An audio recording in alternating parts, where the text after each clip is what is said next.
Hello everyone, my name is Gaurav. आज मैं आप लोगों के साथ एक फॉर्मल डिस्कशन करने वाला हूँ, जिसमें हम देखेंगे कि किस तरह से यूपीएससी के एग्जाम्स में जो हमारा मेंस का एग्जाम्स होता है, मेंस के एग्जाम में तीन जो पेपर है आपका, ठीक है, यानी कि एसे, एथिक्स और आपका ऑप्शनल। अगर आप कम्प्रिहेंसिवली इस तीन पेपर को ज्वाइन करके इनके मार्क्स देखेंगे तो ये करीबन 1000 मार्क्स का पेपर बनता है। Yes, 1000 marks from one paper. अगर मैं ऐसा कहूँ तो you just think about that कि ये कैसे पॉसिबल होगा, right.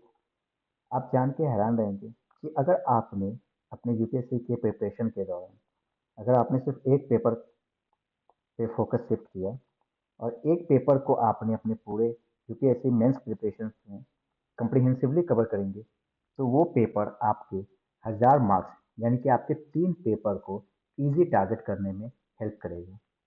Yes, I am right. और दैट पेपर इज फिलोसफी, यानी एक ऐसा सब्जेक्ट है जो आपको 1000 मार्क्स दिलवाने के लिए अकेला काफ़ी है।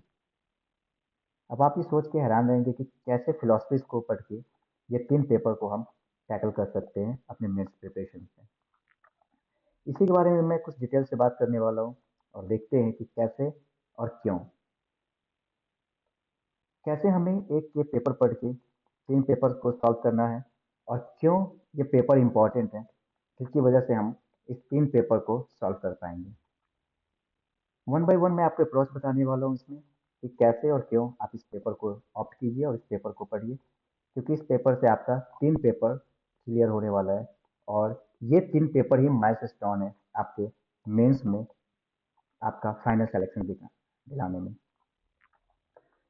क्योंकि देखिए मेंस में क्या होता है कि जो बीच का सेक्शन होता है ना, तीन पेपर का, पेपर फर्स्ट, सेकेंड और थर्ड, ऊपर का एक पेपर ए से और जीएस 4 जो कि आपका एथिक्स है, अगर आप इसको छोड़ के देखें तो ये तीन पेपर मिला के टॉपर्स हो या कोई एवरेज या कोई बीच में रैंक लाने वाला बच्चा या बिल्कुल बिलो रैंक वाले स्टूडेंट, ऑलमोस्ट सबके मार्क्स सिमिलर होते हैं। सिमिलर इन द सेंस कि थोड़े बहुत आपको अप्स एंड डाउन्स दिखेंगे उनके मार्क्स में, यानी कि तीन जीएस में मिला के 300 350 अप्रोक्सीमेट सब कोई कवर करते हैं। लेकिन मेंस में जो आपका फाइनल सेलेक्शन दिलवाता है, मेंस में जो आपके फाइनल सिलेक्शंस के लिए सबसे ज़्यादा इंपॉर्टेंट रोल प्ले करता है, उसमें सबसे पहला फैक्टर है एसे का, देन आपके एथिक्स का और देन आपके ऑप्शनल पेपर का। अगर आप इसके मार्क्स भी देखेंगे तो एसे 250 मार्क्स, एथिक्स 250 मार्क्स और ऑप्शनल का दो paper, that is paper first and paper second, और ग्रॉसली इसके 500 मार्क्स बनते हैं। यानी कि आप 250 प्लस 500 यानी 1000 मार्क्स जो है आपका इस तीन पेपर से आता है। और आप जब देखोगे कोई ऑल इंडिया रैंक फर्स्ट आया है या फिर वो लास्ट है, उनके लिए जो एक अचीवमेंट का काम करता है वो यही तीन पेपर होता है। और मैंने सोचा कि इसी तीन पेपर के बारे में आपसे मैं कंप्लीटली और कंप्रीहेंसिवली डिस्कस करूं, क्योंकि कंप्रीहेंसिवली अगर आप मैं बताऊं कि क्या आपको पता है सिर्फ एक पेपर पढ़ के आप इस तीन पेपर को सॉल्व कर सकते हैं। और आपको ये जान के शॉक्ड हो जाओगे कि कैसे, साथ ही साथ क्यों सिर्फ एक पेपर तीन पेपर को सॉल्व करने के लिए इनफ होंगे हमारे लिए। इससे पहले मैं आपको कुछ एग्जांपल्स दिखाऊंगा। ये सारे एग्जांपल्स ऐसे के हैं 2024 कैसे पेपर, सॉरी ये 2022 कैसे पेपर है, जिसमें क्वेश्चन था you can not step twice in the same river. आपको पता है मैं एक यहाँ पे फिलोसफर्स का नाम लूंगा जिसका नाम है हेराक्लिटस,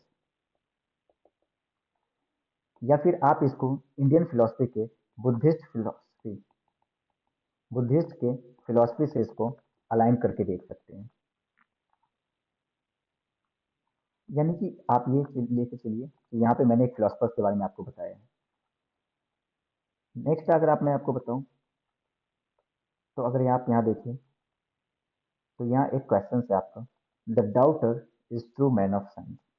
2024 में एक क्वेश्चन पूछा गया, और मैं आपको अगर इसके साथ एक फिलोसफर लिंक करूँ, तो उस फिलोसफर का नाम है डेकार्ट, जो कि एक रेशनलिस्ट फिलोसफर था। इससे आगे मैं आपको बताऊं, तो फिर 2023 में सिमिलर क्वेश्चन इसी राइटर का, यानी इसी फिलोसफर का क्वेश्चन था, thinking is like a game, it doesn't begin unless there is an opposite team. ये भी कहीं ना कहीं डेस्कार्ट की फिलोसफी से इंस्पायर्ड होकर इस क्वेश्चन को लिया गया है। आप अगर 2024 के एक और पेपर को देखेंगे, यहाँ पे एक क्वेश्चन आपको दिखेगा, all ideas having large consequence are always simple. अगर मैं आपको कहूँ कि ये रसल्स की फिलोसफी है, साथ ही साथ मैंने इसको हीगल से भी कनेक्ट करके देखूंगा, ये कहना गलत नहीं होगा। क्योंकि जब आप इस तरह से, जिस तरह से मैंने आपको दो तीन ऐसे फिलोसफर्स का नाम बताए जो डायरेक्ट, वो फिलोसफर्स हैं जो डायरेक्ट फिलोसफी के, जब आप पेपर्स को पढ़ोगे थ्रू योर एग्जाम पर्सपेक्टिव, तो आपको डायरेक्टली इन फिलोसफर्स को पढ़ना पड़ेगा। यानी जब इस फिलोसफर को आप डायरेक्टली पढ़ेंगे, तो आप ऑटोमेटिकली जब भी ऐसे में क्वेश्चंस आते हैं, हर बार दोनों सेक्शन से एक ऐसे क्वेश्चंस होंगे जो आपको लग जाएगा कि मैंने जो फिलोसफी पेपर, यानी जो फिलोसफर्स को पढ़ा है, उसका ही कोट है ये। यानी कि आप जब तक एग्जाम में बैठ के एक आइडियाज फॉर्म कर रहे होते हैं, एक आइडियाज निकालते हो इस क्वेश्चन को समझने के लिए, अगर कोई फिलोसफी पढ़ा हुआ बंदा है, वो इस क्वेश्चन को देख रहा है, तो उसको सोचने के लिए ज्यादा टाइम नहीं चाहिए। ही नोज कि what this question actually demand. अब सिर्फ उसको अपने कंटेंट पे ध्यान देना है, उसको रोड मैप बनाना है कि how we solve this question. इसीलिए मैंने ये जो थंबनेल लगाया है आपके लिए, कि 1000 marks from only one subject, and that subject is none other that is philosophy. अब जब आप फिलोसफी ऐसे पेपर पढ़ते हैं, जब आप फिलोसफी को पढ़ेंगे,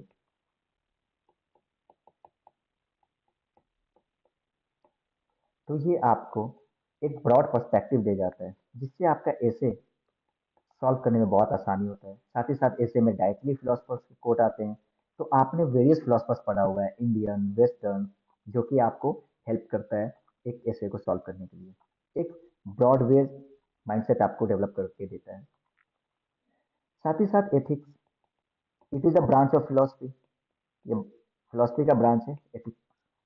ये डायरेक्टली फिलोसफी का ब्रांच है, जो बच्चे फिलोसफी पढ़ते हुए एथिक्स को डायरेक्टली और इनडायरेक्टली पढ़ते हैं।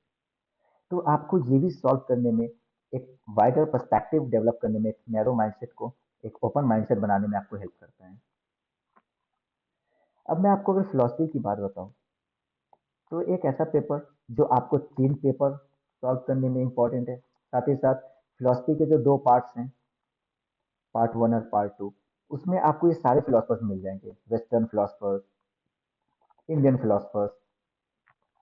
साथ ही साथ आपको सोशल पॉलिटिकल कॉन्टेक्स्ट पढ़ना है, उसके बाद फिलोसफी ऑफ रिलीजन पढ़ना है। 4 पेपर पढ़ने, और ये सारे पेपर बहुत ही इजी और स्टैटिक होते हैं। यानी कि आप अगर किसी और ऑप्शनल के स्टूडेंट है, तो आपको बहुत डायनेमिक चीजें देखनी होती है अपने प्रिपरेशन के दौरान। लेकिन फिलोसफी में ऐसा कोई भी डायनेमिक क्राइटेरिया नहीं है, कोई भी डायनेमिक क्वेश्चंस नहीं होते हैं। ये कंप्लीटली स्टैट्स है, कंप्लीटली। यानी कि जो भी आप वेस्टर्न फिलोसफर या इंडियन फिलोसफर्स पढ़ेंगे, वो ऑलरेडी घट चुके हैं, हो चुके हैं, इसमें कोई नया एड ऑन नहीं होने जा रहा है। फिलोसफी ऑफ रिलीजन, कोई भी नया एड ऑन नहीं हो रहा है। हालांकि सोशल और पॉलिटिकल फिलोसफी में आप वैसे भी डायनेमिक के साथ भी इसको पढ़ सकते हैं, बिना डायनेमिक के भी आप इसको सॉल्व कर सकते हैं, सिर्फ स्टैट पार्ट आपने कवर किया हुआ है। तो आप ये देखिए कि फिलोसफी कितना फंडामेंटल रोल प्ले करता है आपको 1000 मार्क्स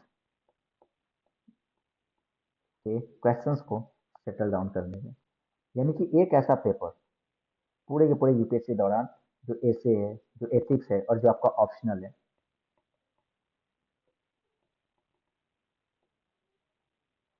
यानी 3 पेपर जो कि आपको एक एज देता है आपके फाइनल सिलेक्शन में। आपके फाइनल सिलेक्शन और फाइनल लिस्ट में तभी नाम आएगा जब आपने मेंस में बहुत अच्छा प्रिपरेशन किया होगा या प्रिपेयर करके गए होंगे, और ये मेंस ही आपका जो है माइलस्टोन होता है जो आपको फाइनल लिस्ट में नाम दिलवाता है। और इस फाइनल लिस्ट को एजेस देने का काम कौन करते हैं? ये 3 पेपर। क्योंकि हालांकि मैंने जिस तरह बताया और हर कोई जानता है कि जो हमारा जीएस है उसमें ऑलमोस्ट स्कोर सिमिलर ही होते हैं। Somehow ups and downs आपको देखने को मिलेगा, लेकिन जिसने इस 3 पेपर में स्कोर किया उसका फाइनल लिस्ट में नाम फिक्स है।